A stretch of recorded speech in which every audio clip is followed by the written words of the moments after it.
আমার বন্ধুরা সকলেই ভালো আছো আশা করি। তো চলো আজকে আমার লাঞ্চের মেনুগুলো দেখে নাও। গরম গরম ভাত, সব সবজি দিয়ে মাছের ঝোল, তারপরেই করেছি লাউয়ের খোসা আর বিচিগুলো একসঙ্গে বেটে কড়াইয়ে কালো জিরে কাঁচা লঙ্কা ফোড়ন দিয়ে এটা বেশ ভাজা ভাজা করে নিলাম।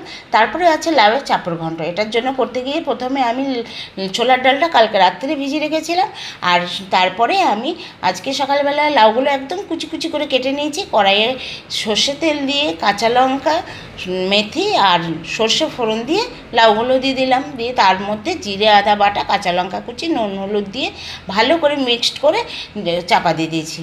আর এইদিকে আলাদা একটা জায়গাতে চাটুর মধ্যে আমি অল্প তেল দিয়ে সেই ডালটা ভালো করে বেটে পেস্ট করে নিয়ে ফেটিয়ে নিয়ে একসঙ্গে পুরো ডালটা দিয়ে যখন ভাজা হয়ে গেলো ছোটো ছোটো করে কুচি করে নিলাম। যখন লাউটা নামাবো তার আগে ওইগুলো দিয়ে দিলাম, দিয়ে বেশ মিক্সড হয়ে গেল, সুন্দর হয়েছিল খেতে।